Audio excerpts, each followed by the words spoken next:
Welcome to the Parent Guide to GCSE Podcast. This is episode number 8. Welcome to the Parent Guide to GCSE Podcast, and today we have Esher Drummond, founder of Teen Tips. Good morning.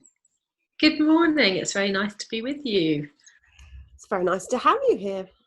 And now, we just talked about Teen Tips. That's a very, very quick introduction. Can you just tell everyone a little bit more about who you are and what you do, please?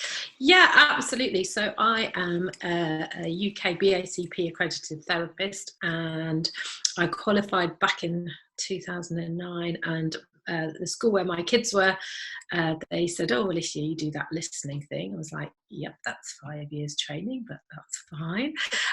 Can you come teach kids?" So I literally started off teaching communication and listening skills to teenagers in schools, and but then I was always working as a therapist. And so the therapy, when you're working with teenagers in therapy, actually the frustration is that you're always sending them back into the same environments. And I just thought, if we could just tweak the environments just a tiny bit, because everybody's doing the best that they can on the whole, but if we could make a few tweaks, then perhaps we could prevent quite so many of them needing therapy in the first place. And so I did a lot of training in parenting and the whole kind of family systems, and started running courses for parents, which the schools were booking, and they'd asked me to come in to talk to the staff. And it's gradually grown so that we've now been running, 11 years, now working over 124 schools, I think it is. Wow.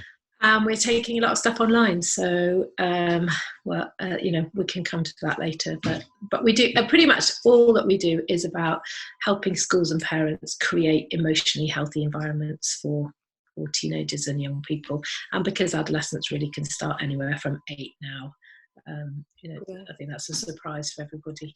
It's for the younger ones as well. Awesome. I mean, we found ourselves saying quite a bit recently that it's frustrating because parenting doesn't come with a manual, and you're dealing with all of these dramas. I mean, we have two 17-year-olds, so we've done the teenage thing with boys. We've not done the teenage thing with girls yet, but our 11-year-old is starting to head that way, and it's terrifying. I mean, we're both ex-teachers, so we've spent most of our working lives dealing with stroppy teenagers and less stroppy teenagers and everything in between, and yet when you're faced with it with your own child, it feels very different. So any support and advice you've got for all of us on parenting, we happily take on board, because it's... Well, okay, so I'm going to challenge you, because I think the first thing we have to do is we have to view them with a positive light, and kind of thinking of them as going to be stroppy, difficult teenagers. Funnily enough, becomes often a self-fulfilling prophecy. So I guess the first thing is thinking of this as, I think it's the best part of parenting, having done it a few times. But I also recognise, and you're right, they don't come with a manual. And if they did come with a manual, that's usually run out by the time they're about 5. And there seems to be quite a big gap in terms of, and it's so different. You have to change your parenting style. Otherwise you end up just really disconnected from them. And that's when it doesn't work at all on any level.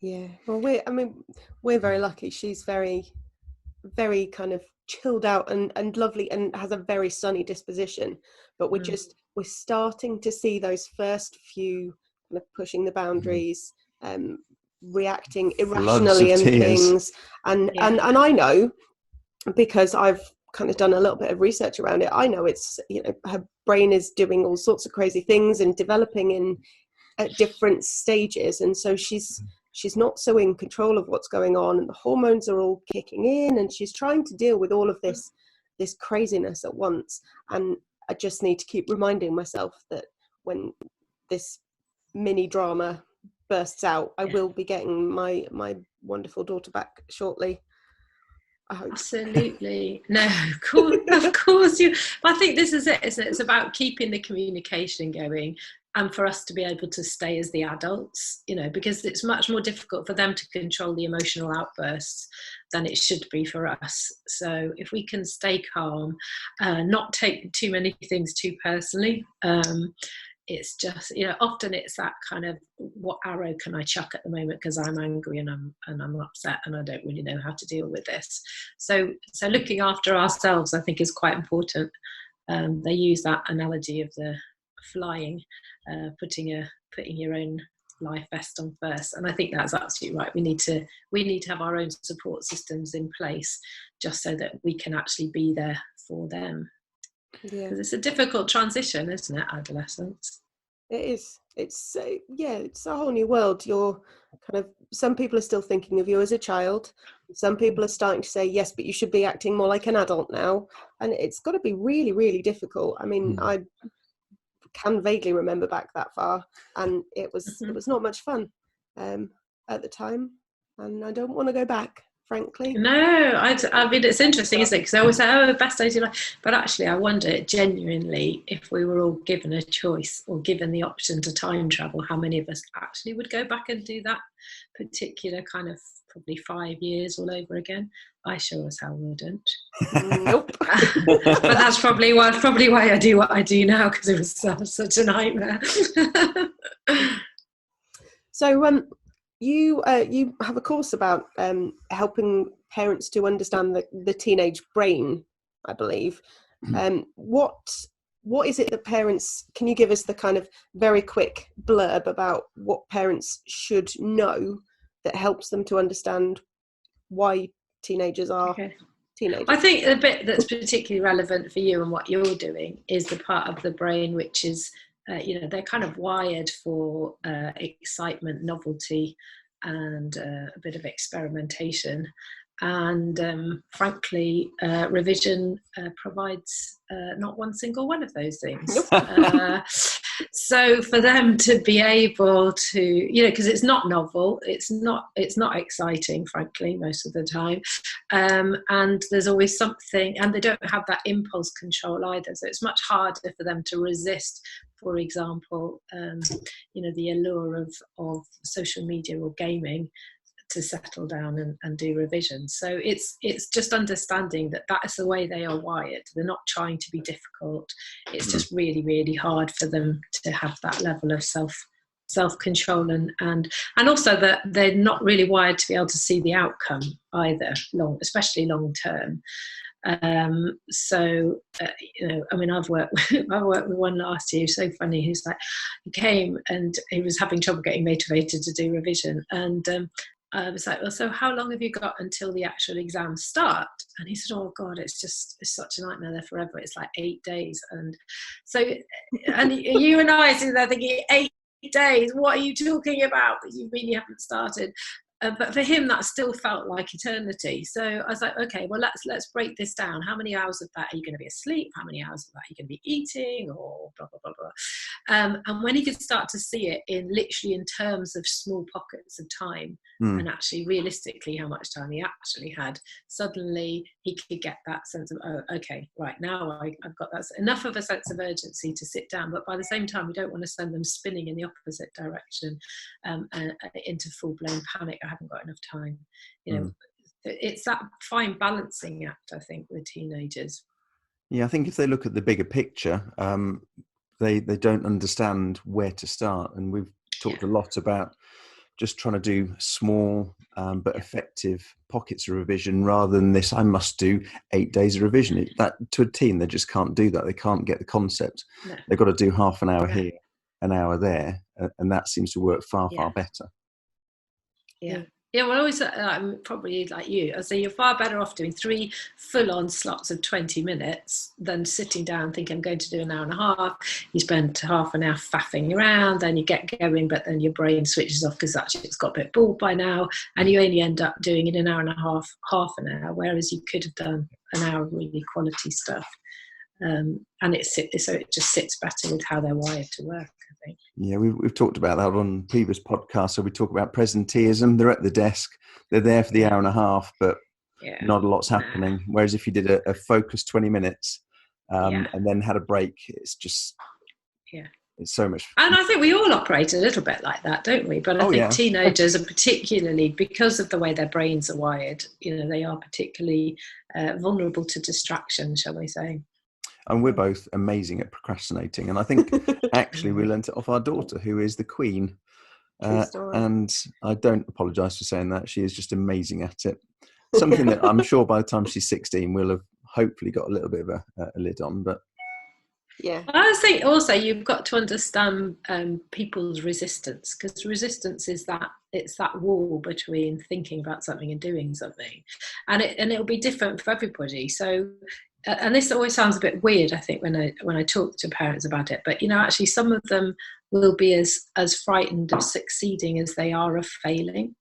If your whole sense of being okay, because the focus is on being academic, for example, and if carrying on being academic means that you're going to end up always living somebody else's version of your lives, then self-sabotage can creep in, and actually that's that delaying tactic, procrastination, is one of the ways that we self-sabotage, isn't it?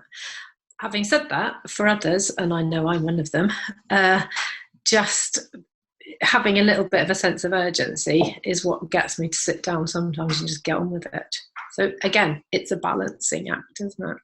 Yeah, and it's about getting to know yourself and your how you work best, isn't it? And whether you need that deadline, or whether you're quite good at kind of getting it over with and looking at it that way. If I get this done now, then I've got lots of time to not worry about it. Whereas there are some people who just work best under pressure and like to leave it to the last minute, and that works for them. It's challenging as a parent to see that happening with your team, because you're thinking, oh my goodness, their exams are in 8 days, and they're thinking, yeah, but I'll get it all done, it'll be fine. Yeah, it'll be fine. Oh goodness me. Yes. And we've got a few of our teens that we help to mentor, and one of them particularly, the penny has just dropped, and the change from 10 days ago to today is huge, because they've realised that actually there is a lot of work to do, and it is, there is a bigger picture out there. They know what they want to do after school, and they need to work to get there. So, and I think that's also, is it, engaging with that idea of where you want to end up. Yeah, because it's harder to motivate yourself to do something if you don't have an end goal in mind of some description. Yeah, we couldn't agree more. We've set up for our members a goal setting masterclass to help kids actually engage with what life could look like in 10 years time, because so few of them think about it. They don't have any clue about things like, what will they have to pay in rent out of, in terms of a proportion of their income, what will go on rent and on bills and on taxes. And it's just getting some kind of concept of how that could look for them, and what skills they could be using. Because when most of us were growing up and going through the school system, talking to parents here, we were still very much in the era where you'd have one career. Like you'd start in a business and you'd work your way up, and that would be it. Whereas nowadays it's really, I think the average is about 10 different jobs.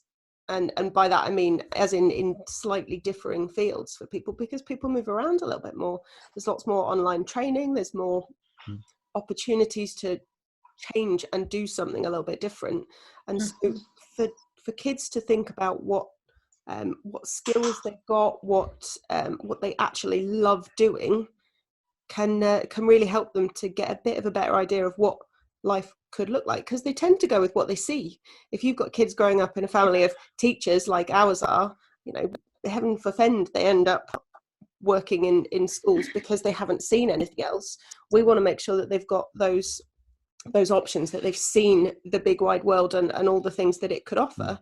And that's something that I think a lot of parents struggle to do.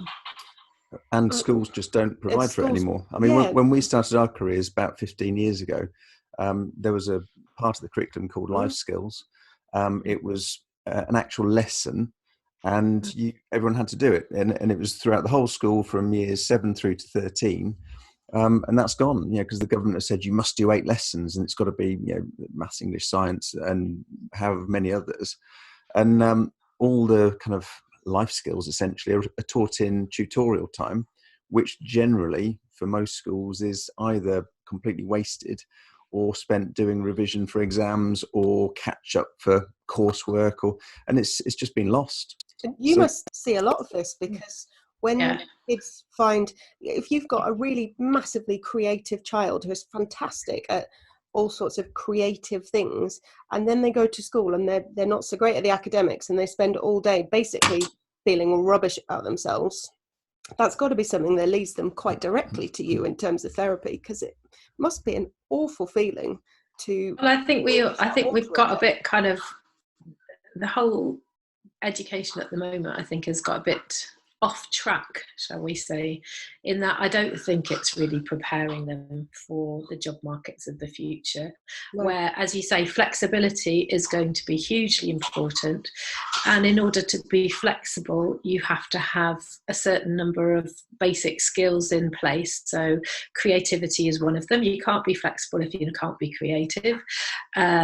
Social skills, I think, are going to become more and more and more important, particularly as the machines take over the sort of stuff that can be automated. That idea of initiative and the critical thinking, so and what are we still teaching them for? We're still teaching them how to pass exams, how to learn stuff which frankly you can Google in 2.2 seconds, even if you're as slow at typing as somebody like my mother. Sorry, Mum. And I think it's those transferable skills, but I think parents and schools are often playing catch up with this, and I get parents who are really anxious about the academics, and you kind of say, well, really going, the academics help open doors at the moment, but that's really all they do, is they just all open a door to the next stage, and if you don't open one door, there is always another door, and maybe your child shouldn't be kind of trying to be squeezed through the high-flying academics door, when actually their passion is more about the creativity, which I know is frightening if you as a parent you're a kind of high-flying lawyer or a teacher or a doctor or somebody who's had a profession. The idea of your children going off-piste and having a portfolio career might be really challenging for you. I remember one of mine went off to university and then rang up and said, Mum, I'm doing the wrong course in the wrong university at the wrong time. I don't think I should be here. And I was like, oh. So I said, well, what do you want to do? And she said, well, I'm going to give it a month, because you don't actually have to pay at university if you only spend a month. That's quite a good tip for parents. Do the month, try it all out. If at the end of the month I still don't want to do this, then and I said, well, as long as you come back with a plan B, that's absolutely fine. So plan B was that she went to train as an outdoor instructor, and of course my husband was going, oh my God, she's never going to earn a living, this is a disaster. I was like, just shush, be quiet, let her get on with it. And we did a couple of years of teaching. She was teaching quite a lot of special needs kids how to climb and sail and all kinds of amazing things, and then she said, now I'm ready to go to university, and she's doing psychology, coaching. But she said, well, do you think that matters? I said, no, you've got to think of transferable skills. So you've been able to motivate people, you've been able to do risk assessments, you've led sessions, so you've had to do the critical thinking about what people's needs might be. There's so much more that I think is going to become, all of those soft skills going to become more and more important as we go forward. So I think it's us as parents actually being able to take a step back and go, give them the lead. You know what, I can't live your future for you. All I would ask is that you put in enough effort now that you don't have any regrets further down the line. And if that's the way you approach all of this, you'll be fine. Put in the work now so you don't have the regrets later. Yeah. Love it. Focusing on the journey, just focus on the journey, because if you get the journey right, the results generally kind of take care of themselves. And even if you get the whole journey right, there's the chance you walk in on the day, you feel sick, you've got a pounding migraine, the paper just isn't the one that you wanted.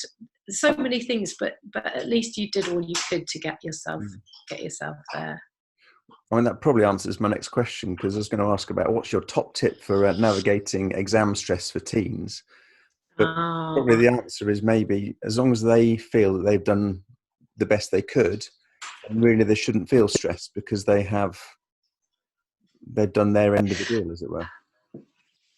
Well, I think partly that, but I always actually say to them, you know what, a certain amount of stress is not a bad thing going into an exam. You know, you've got 3 different types of stress. You've got performance stress, you've got health anxiety, and you've got relationship stress. Those are the 3 things that generally cause us most worry. And, you know, of the 3, the only one that can be beneficial really is the performance anxiety, because there's a lot of research to show that when we're moderately stressed going into a high pressure situation, we actually perform better. So our brain literally grows to overcome the challenge. So when I'm working with them in the schools, I do a whole talk for year 11 on managing exam stress. And I show them a ruler and I'll say, okay, so down at 0 to 1, totally chilled, not remotely stressed about it, and gradually going up, you know, until you get to a 10, at which point the chance of you actually getting into the door of the exam room are fairly minimal because it's too stressful. Where would you put yourself? And there's always a few, bit of a generalization, but often the boys, there's always a few that will say, oh yeah, no, completely 0 to 2. And then it kind of goes up from there. And the majority are sitting around a 5.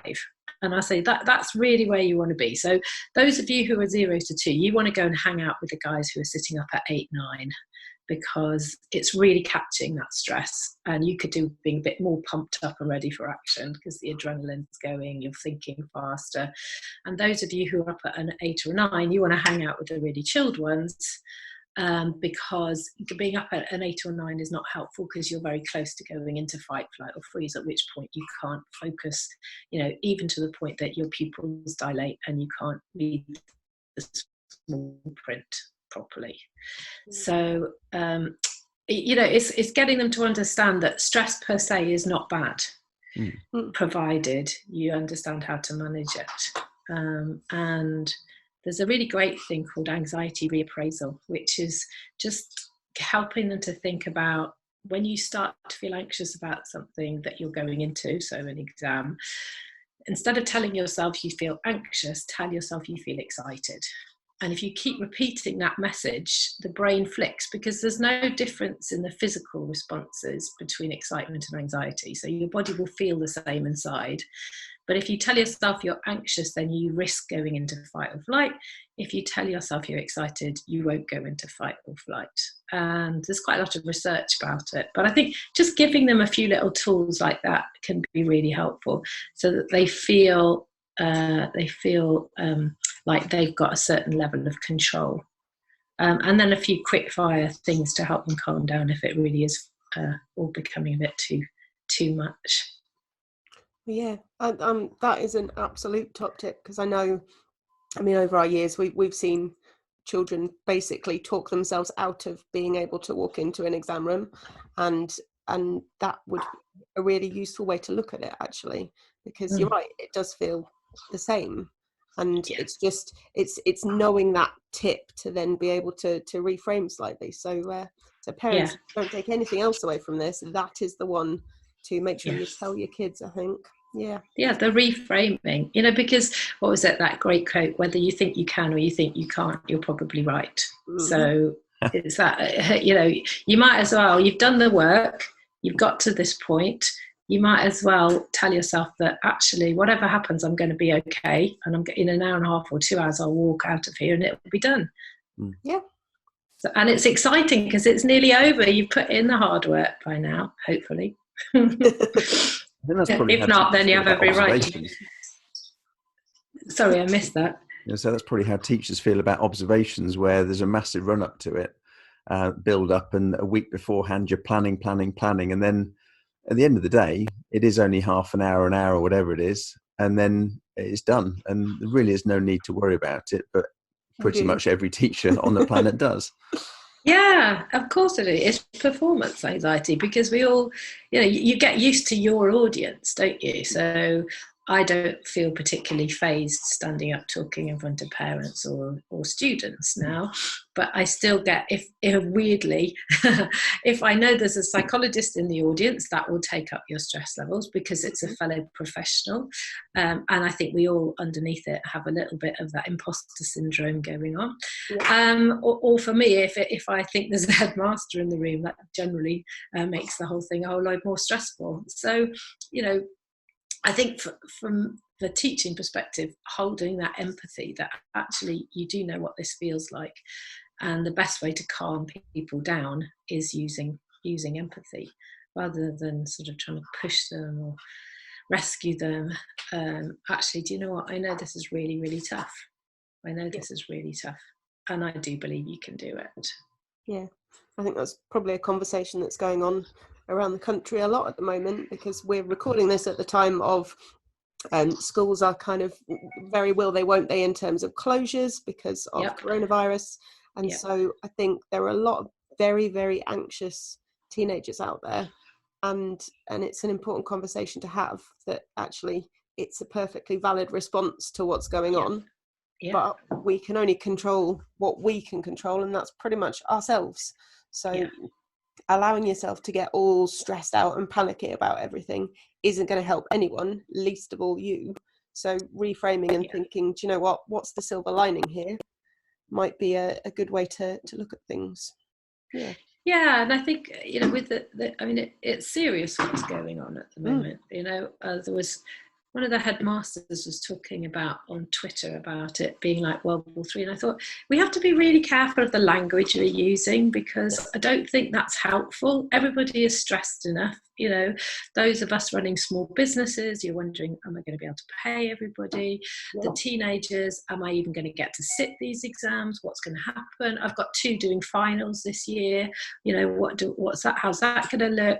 And I keep saying to them, I appreciate that for you on an individual level, this is really, really frightening, because it is, a lot of us are feeling that anxious, what's going to happen. But you're all going to be in the same boat. So a plan has to be a national plan. And in fact, it's going to be a global plan. So try and focus outwards rather than inwards, and, believe in the system, because we're not in totally uncharted territories, but fairly uncharted territories. And we do come up with a plan. We will be okay. And your exams, maybe you will sit them, maybe you won't sit them. But it's in nobody's interest, not to have something that you can move forward to the next step with. So we will be okay. Yep, absolutely. So, aside from the coronavirus discussion, what do you think is the biggest issue facing teens at the moment? Oh my goodness, where do you want me to start? I think the pressure to perform. I think this kind of toxic drive for perfectionism. I think parents and families feeling more disjointed, and because we don't live as we always have lived in the past. We don't live in small communities, and I don't think that's been very helpful. In some ways, I'm hoping that this whole coronavirus nightmare is going to give parents and families time to reconnect, and time to just slow down and take a step backwards and be a little bit more reflective about actually, when push comes to shove, which it feels like at the moment, what really, really matters here, and it's relationships. And I think a lot of the teenagers that I work with are quite often feel lonely. And when you talk to them, I say, I'm thinking, oh gosh, are you talking about being at school? No, they're talking about feeling lonely often at home, because we're all living like, these little satellite lives. So I think that's unhelpful. Social media, I think, has its amazing pluses. I think the thing you have to, there is that compare and despair culture can be corrosive and toxic. I think the kind of, if you look at the whole drugs, pornography, gaming, the addictive nature of so much of what is now incredibly easily available is unhelpful. Is that enough to keep you going?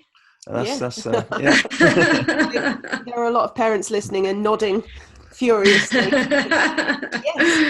Yes, that's what I'm worrying about right now. We're definitely sitting there nodding. So yeah, definitely.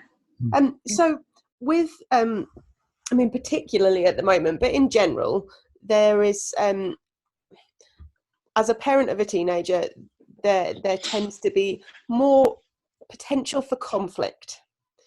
So more potential for conflict as a family, kind of between parents and teenagers, particularly for those of us currently facing 2 weeks trapped in a house all together with you know, without the usual outlets for, you know, getting out and having a little bit of space. So have you got any tips for helping to prevent or to manage conflict with your teen that parents could take away and perhaps put into play? Well, we have actually just today put out a tip sheet on the website, so they can go there. If you sign up on the mailing list, there's a whole guide of suggestions for coping with being, you know, as you say, all being cooped up together.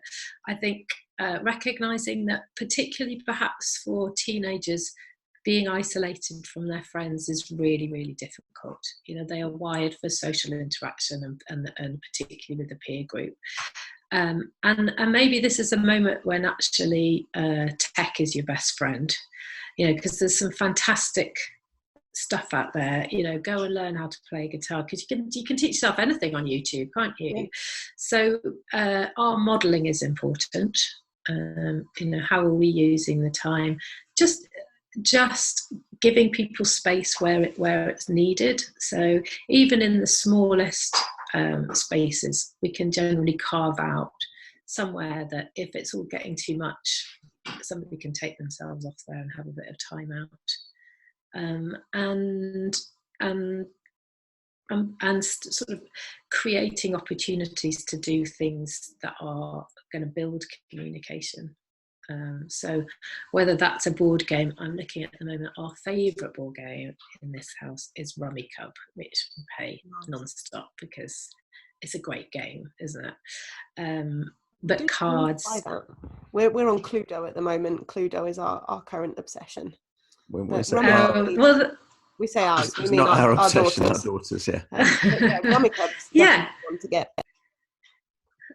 You know, and just kind of, I love all the little, you know, they're using the TikTok videos and all of that kind of stuff. You let them get creative. There was a brilliant one this morning with a guy who is normally a triathlete. So you saw him shooting across his lounge on lying on a skateboard pretending to swim, and then he comes jogging back in his lycra, and then the third time round he's there on one of his kids' bikes, so his knees are up around his, and then he's creating the next video was you know, sitting on a sofa, and he'd obviously made a cutout of what the back of the sofa and a cushion looked like, so he was then camouflaging, and you know, and that kind of stuff's fun. Why not make a few crazy videos together, or you know, use the tech to help you. And you can do yoga classes, you can do exercise classes. Yeah, we are all confined to barracks at the moment, but with a little bit of creativity and imagination, it doesn't have to be a disaster. And obviously if as parents you're really stressed, which I know a lot of parents will be at the moment, for financial reasons, job, all kinds of things, you know, just holding the moments, so focusing on the small moments that we can have where actually we're just in the now, because we are adaptable creatures, but the trouble is that we haven't really had to adapt an awful lot for a very, very long time, probably for a generation. You know, it's been a fairly smooth ride, and so believing in our ability to adapt and be resilient, I think is important, and modelling that for our kids as well. Yeah, definitely. We're leaning towards learning to Touchtype. I think that's going to be something that will make a big difference to her as she gets older. She'll be able to do her various kind of study things, you know, essays and what have you, a little bit faster. She'll be able to DM her friends faster. So we're doing that. We've currently left her designing one of those chain reaction machines. So goodness only knows what state the house will be in once she's done. But I think it's it's the opportunities to do those little creative things that you Yeah. wouldn't normally do. And because you're all kind of cooped up together, and a lot of parents aren't going out to work, it means you've got time to do that stuff. I mean, TikTok will eat up very much of your life if you start getting into it. I'm warning you now, listeners. But it's also so much fun. So yes, I might have to be restrained from starting on that. I don't know if you've seen the Dyson Foundation. The Dyson Foundation is a great website, and they've got this whole thing about sparking creativity and for young engineers. And one of the projects they had on there, which I just thought was brilliant, was can you make a bridge out of spaghetti that is strong enough to hold a pound bag of sugar? Oh, nice. And I'm guessing the kind of run on the pasta shelves means that most of us have got a decent amount of spaghetti in the house at the moment. So, why not? Let's go for it. Do something fun and a bit different and a bit weird, and get and build those soft skills that, as you said earlier, they're not getting so much in school. We've got a chance to do that now. Yeah, absolutely. Right. So if parents are listening to this and thinking, well, this all sounds fantastic, I'd like to hear more about this, where can they find you? How can they get hold of your courses and things? How can So teentips.co.uk, so teen as in teenager, tips as in TIPS, .co.uk. They can sign up there to get, and then you'll get lots of resources. There's lots of online courses, so you can go one module at a time through the parenting course. We are just about, all things being equal, we are just about to launch a parents club, which I'm really, really excited about. So it'll be an online club, and it's got the whole of the parenting course, which you get over the course of the subscription. It's got a Q&A. It'll have a parents forum, so it's not going to be the Wild West of others, because it's a closed forum, and you can answer Q&A. You can answer any question. We'll come back and answer it within about 48 hours is the aim. It's got a directory of therapists. It's got and we're going to put in a huge amount of content, including podcasts, blogs. So all the time, every week, there'll be something new going in there. So we're really excited about that. That's due to launch at the beginning of June. I think if we can get it going quicker, we will, just because whilst everybody's in these kind of uncertain times, it might be something that's really helpful. So, and if you've got a question, you're more than welcome to fire it in, and because I can always add it to the FAQs in the club. So very happy to answer questions if people have got them. Fantastic. Well, thank you very, very much for giving up your time. And we'll make sure we put all the links and things in the show notes so that people can come and find you, get themselves on the mailing list, and get those tips for when you're cooped up with your kids over the next few weeks. Yep.